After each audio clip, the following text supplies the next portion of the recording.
Hey guys, what's up? And today we're going to teach you counter-attack. Okay, we're going to teach you all the fundamentals of it, how to do it, and just kind of go from there. You'll see quite often, and actually on here, you can already download sort of like preset ones, which is absolutely fine. Go do that, but it doesn't work for everybody. And that's what I'm going to try and explain, the difference in this video. It has to be tailored to your team, okay? So, counter-attack, what is it? You simply absorb the pressure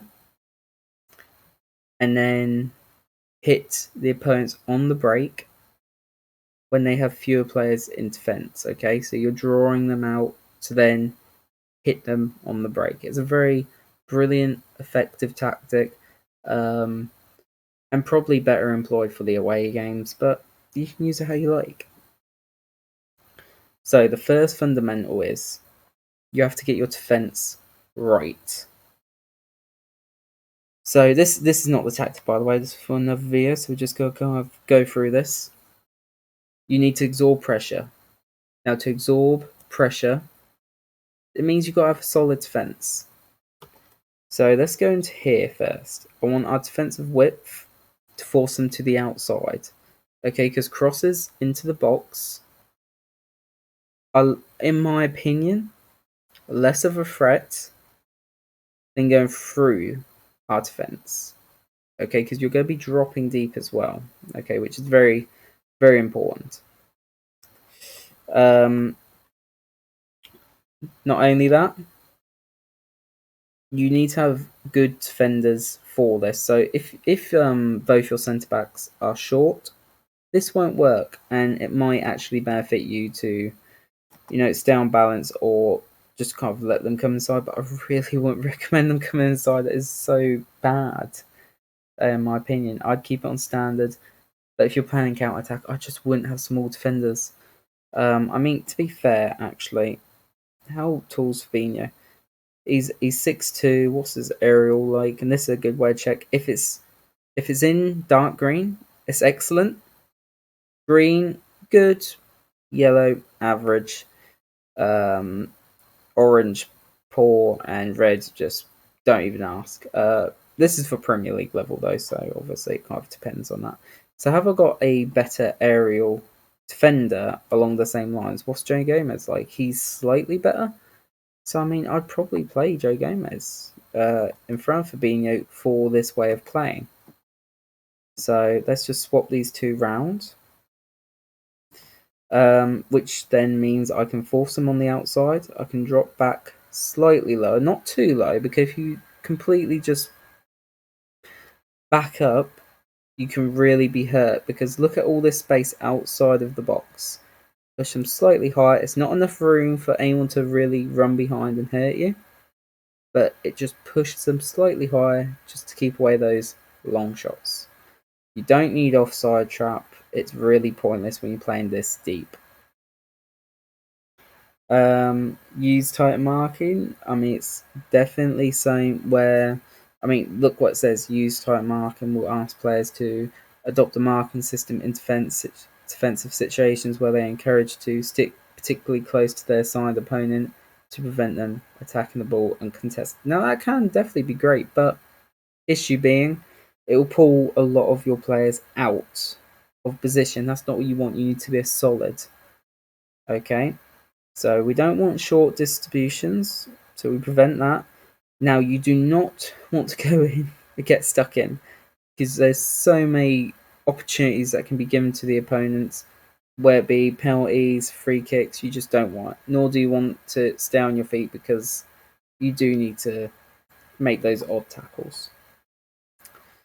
Now, it goes without saying you need counter attack on. Okay, absolutely goes without saying. You'll see certain players are highlighted here for the counter attack.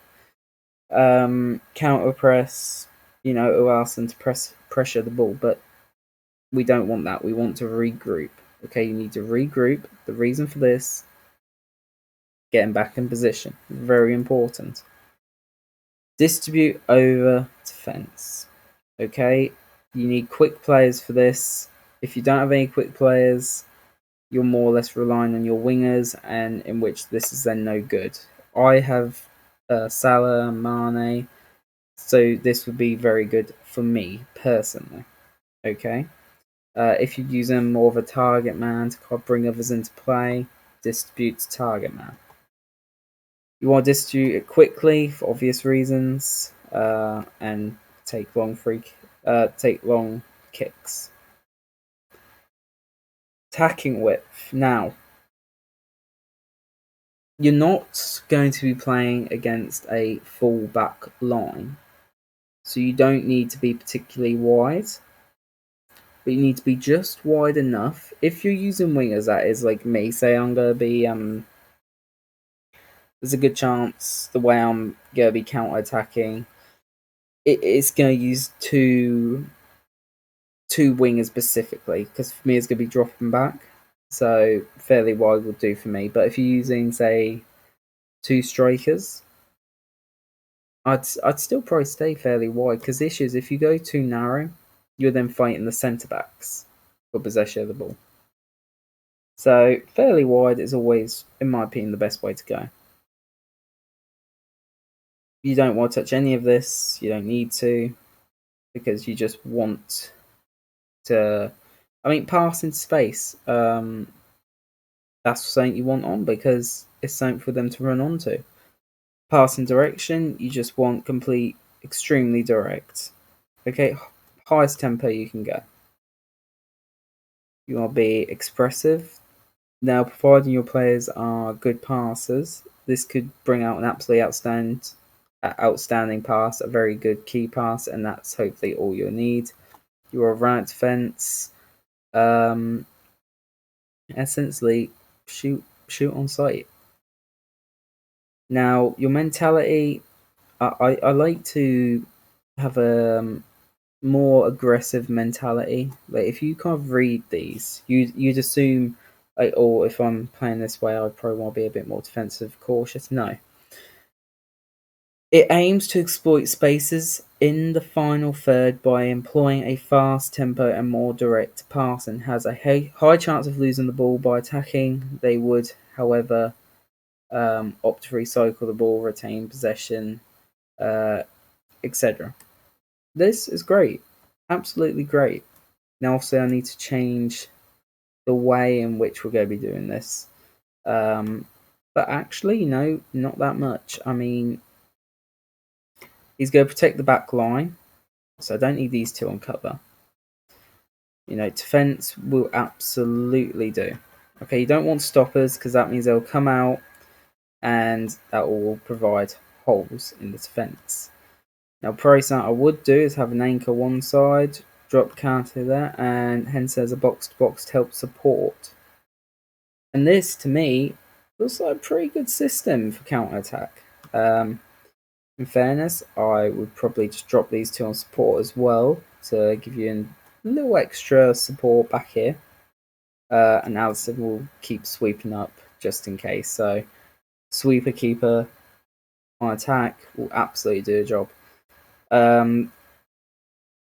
mean, yeah, you can definitely muck around with these. I mean, a wide poacher, you just have to kind of watch what that does. He doesn't really get involved too often, and kind of does the job. But I've never really got on with him.